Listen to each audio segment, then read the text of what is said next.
ప్రభునందు ప్రియమైన క్రైస్తవ కుటుంబములారా, దేవాది దేవుని నామమున మీ అందరికీ మరొకసారి శుభాభినందనలు తెలియజేసుకుంటున్నాను.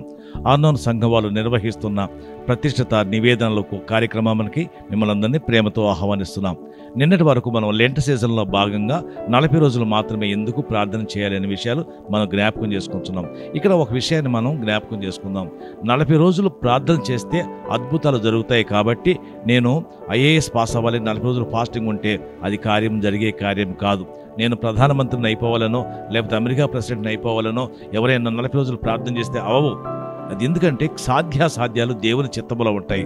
దేవునికి అనుకూలమైన ప్రయాణం చేయాలే కానీ నువ్వు కోరుకున్న దానికోసం అప్పటికప్పుడు ప్రార్థన చేస్తే అది సాధిస్తే నువ్వేమంటావంటే నేను ప్రార్థన చేసిన దేవుడు నాకు ఇచ్చాడంటే నువ్వు హీరో అవుతున్నావు, కానీ దేవుడికి ఘనత రావట్లేదు. కాబట్టి నువ్వు ప్రార్థన చేసినంత మాత్రాన దేవుడు నీ ప్రార్థన వినాలని కాదు, కానీ అలా చేసి కొంతమంది మోడల్గా ఉన్నారు కాబట్టి అది మనం జ్ఞాపకం చేసుకుంటున్నాం. అంతేగాని 40 రోజులు ఒక ప్రణాళిక కాదు, ఒక సిస్టమ్ కాదు, ఒక పద్ధతి కాదు. 40 రోజులు ప్రార్థన చేస్తే నీకు కూడా మేలు జరుగుతాయని దేవుడు మాట ఇవ్వటం లేదు. జ్ఞాపకం చేసుకుందాం. అందుకే దానికి ముఖ్య ఉద్దేశం ఏంటి? ఎందుకు ప్రార్థన చేయాలి? 40 ఎందుకు పెట్టానంటే అది బైబిల్లో కొంతమంది అపోస్తులు పెట్టిన కార్యక్రమంలో ఒక భాగము. ఇప్పుడైతే 40 రోజులు కాదు, 40 సంవత్సరాలు కూడా చేయాల్సిన పరిస్థితి, లేదా 40 గంటలు కూడా చేయవచ్చు.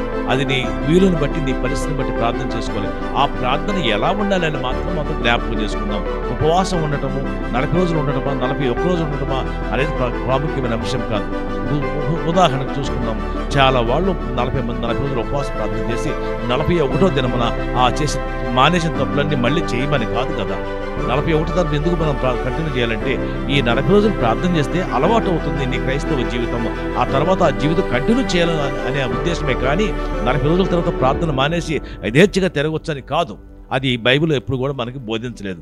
ఇప్పుడు మనం జ్ఞాపకం చేసుకుందాం అసలు ఆ ప్రార్థన ఎందుకు చేయాలి అనే విషయాన్ని యోవేలు ప్రవక్త 2వ అధ్యాయము 12వ వచనం చెబుతూ ఉన్నాడు మనకి. యోవేలు ప్రవక్త 2వ అధ్యాయము 12వ వచనం ఏం చెబుతున్నాడంటే, ఇప్పుడైనను మీరు ఉపవాసం ఉండి కన్నీరు విడుచుచు దుఃఖించచ్చు మనఃపూర్వకంగా తిరిగి నా యొద్దకు రండి. తిరిగి నా యొద్దకు రండి అంటే అర్థం ఏంటంటే మనం ఒకప్పుడు ఆయన దగ్గర ఉన్న వాళ్ళమే, కానీ ఇప్పుడు ఆయన దగ్గర లేమని గుర్తు చేస్తున్నాడు. తిరిగి నా దగ్గర రండి అని పిలుస్తున్నాడు దేవుడు. దేవుడు పిలుస్తున్నప్పుడు మనం రావాలి. ఎలా రావాలంటే ఇక్కడ 4 పాయింట్లు చెబుతున్నాడు. 1 ఉపవాసం ఉండాలి, 2 కన్నీరు విడవాలి, 3 దుఃఖించాలి, 4 మనఃపూర్వకంగా చేయాలి. ఈ 4 అంశాలు మనం మన ప్రార్థనలో జ్ఞాపకం చేసుకుంటే దేవుని సన్నిధికి మనం చేరతాం. 1 ఉపవాసం ఉండాలి. ఉపవాసం అంటే మన ప్రార్థన జీవితాన్ని ఎక్కువగా మెరుగుపరచుకుంటానికి ఉపవాసం సహాయం చేస్తుంది.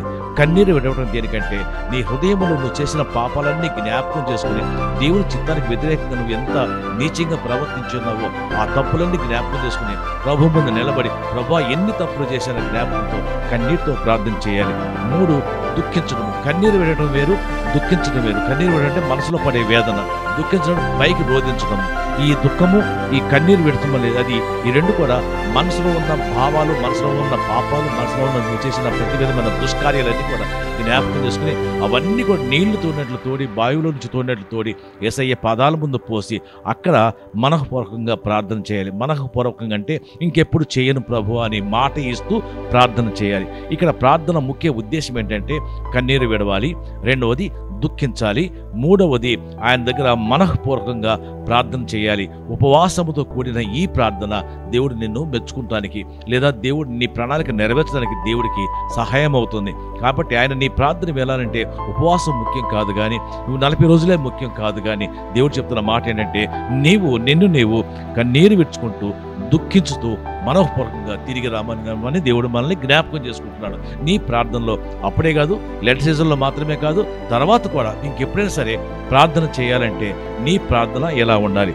1 కన్నీరు విడవాలి, 2 దుఃఖపడాలి, 3 మనఃపూర్వకంగా ప్రభు సన్నిధికి చేరాలి. అప్పుడు ఆయన చేసే నీ ఉపవాస ప్రార్థన అంగీకరించి తిరిగి దేవుడు నిన్ను తన సన్నిధికి చేర్చుకుంటాడు. ఇట్టి మాటలు దేవుడు మన వినికిడిలో ఆశీర్వదించి కాపాడును గాక.